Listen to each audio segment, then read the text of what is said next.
Opa, tudo bem? Seja muito bem-vindo ao 7337 Nunca Esquecerão, o canal do Corinthians, né, feito por mim, que caso você não saiba, 7337 é a minutagem no qual o Hugo Souza pegou o pênalti da porcada agora na final do Paulista. Então vamos marcar essa numeração para que nós nunca esqueçamos e eles também não, tá bom? Então hoje, Coringão acabou de jogar, 1 a 1 contra o Bahia, então a gente vai analisar esse jogo, vamos analisar o que aconteceu nesse meio tempo. E vai ser basicamente isso. Escalação mista.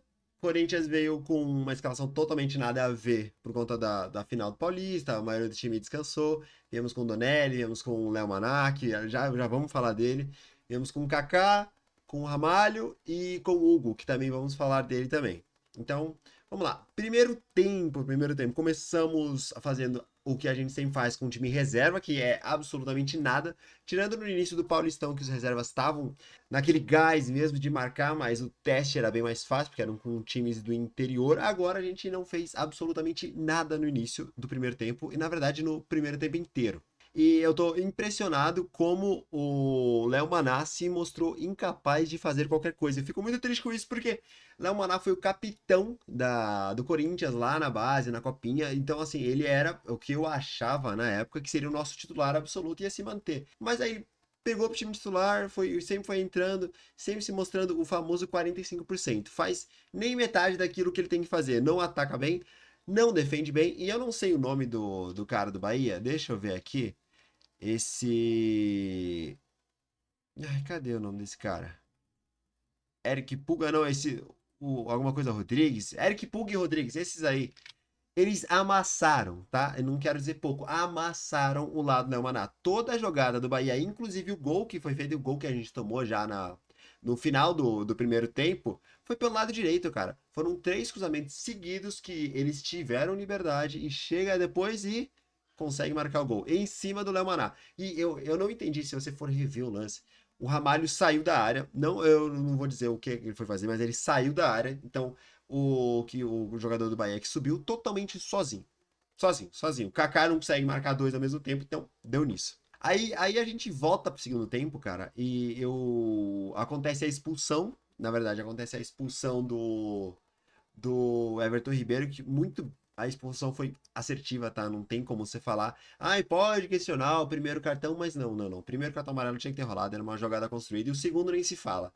Se não me engano, os dois lances foram em cima. Não, o primeiro lance foi em cima do Bidon e o segundo em cima do Thales Magno, então nem tem o que reclamar. Eram dois lances absurdamente necessários para cartão. Acontece que o Corinthians se demonstrou novamente, na verdade, o Ramon Dias se demonstrou novamente ineficaz em conseguir aproveitar uma vantagem, cara. E se me lembrou um jogo, se não me engano, o ano lá de 2023, que o Corinthians conseguiu perder, mas aí era Mano Menezes, tudo bem, mas conseguiu perder ainda com um jogador a mais no começo de um Paulista, se não me engano era isso. E eu fico impressionado como que a gente não consegue fazer nada, velho.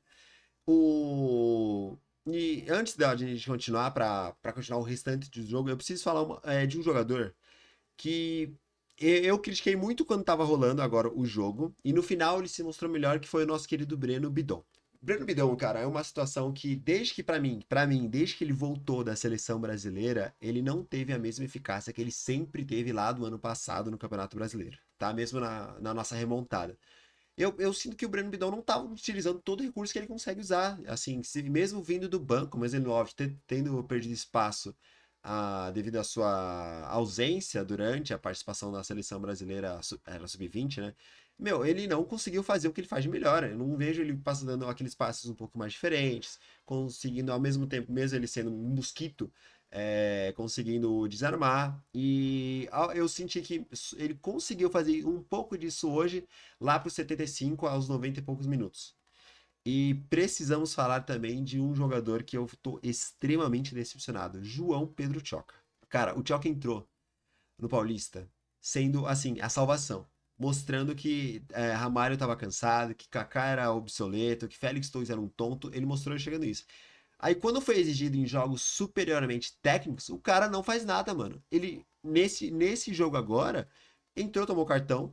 E depois disso, ele tomou 2 dribles, se não me engano, foi o mesmo jogador. Humilhantes. Humilhantes, cara. 2 canetas, ele já tinha cartão amarelo, tava com medo de fazer falta. Tá, beleza, tem esse receio, mas porra, O cara chegou mais aberto que, olha, parecia que ele tava na Rua da Augusta. Não tinha condição. Então, o Corinthians encontra o gol.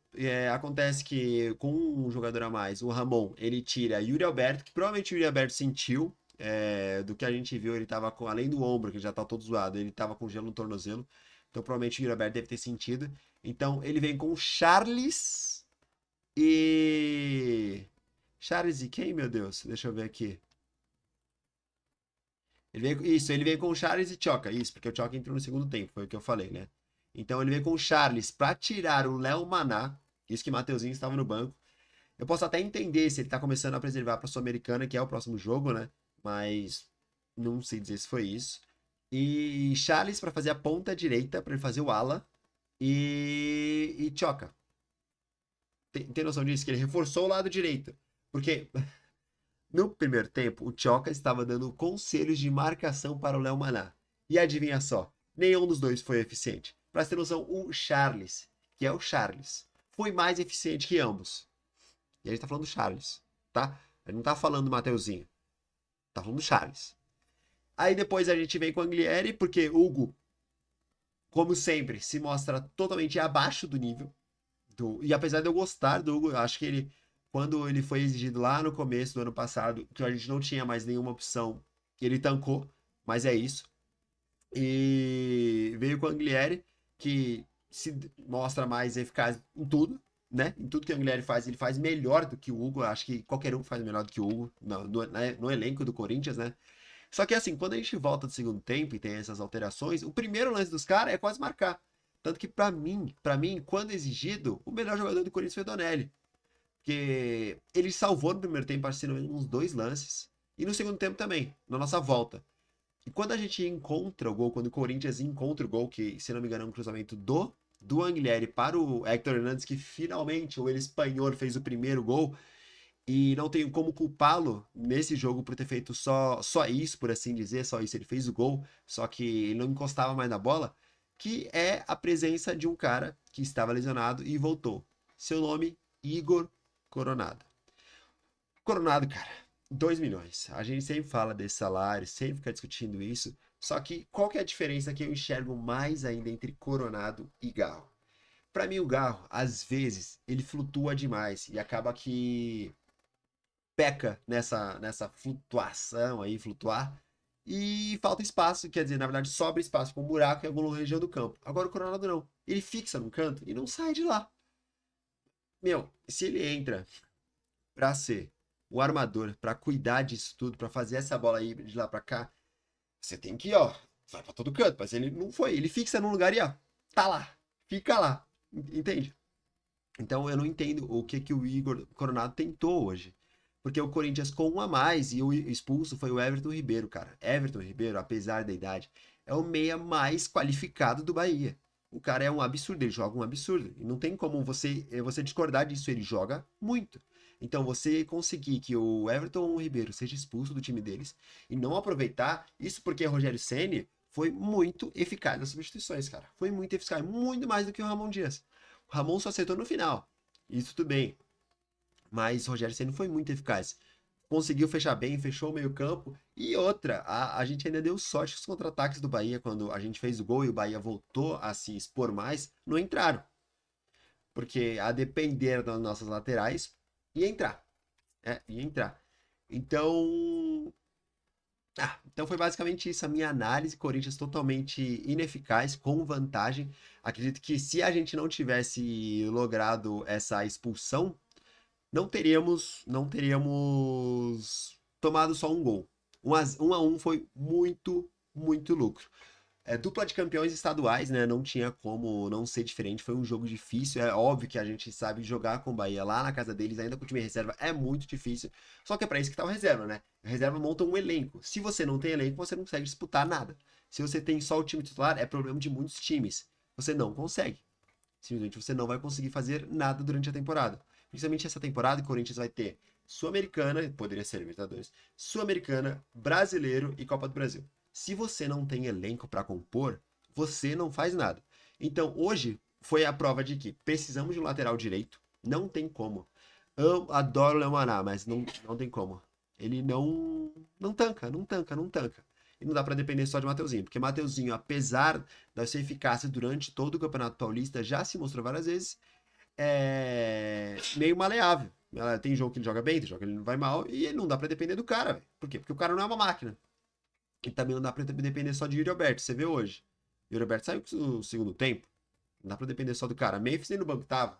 Então, assim, precisamos de elenco. Precisamos compor elenco. Se você não compõe, não vai ter como. Então, essa foi a minha análise do jogo. Saímos no lucro. Corinthians 1, Bahia 1. Saímos totalmente no lucro. Ramon Dias totalmente perdido pra mim. Pra conseguir fazer a conseguir aproveitar a vantagem. E o que me dói, não vi a entrevista coletiva ainda, tá? Mas o que me dói vai ser alguém perguntar para Ramon Dias o que aconteceu e ele falar: "Ah, mas já acabamos de ganhar o Paulista, né?" Não, não existe. É igual quando em outros jogos da Libertadores, na coletiva, se não me engano, que ele falou: "Ah, mas a remontada vocês não lembram." Não, lembramos da remontada. Lembramos do Campeonato Paulista. Estou torcendo, comemorando até agora. Mas o brasileiro é isso. Cada ponto é válido. Tiramos um ponto da casa deles, morremos. O Bahia morreu com 2 pontos na mesa, morreu com o Zap na mão, morreu. Só que a gente poderia ter levado. Poderia, se tivesse aproveitado de fato a vantagem, poderíamos ter levado. Então é isso, meus amigos. Primeira análise, primeiro vídeo aqui do canal. Espero que vocês gostem. Sejam muito bem-vindos ao 7337. Para nunca, nunca deixarmos a porcada esquecer de Hugo Souza. São Hugo Souza, que para mim, poderá ser capaz de superar Cássio, tá bom? Então deixa o like, acompanhe os shorts, os longos e também qualquer rede social. Valeu, um beijo, queijo, tchau.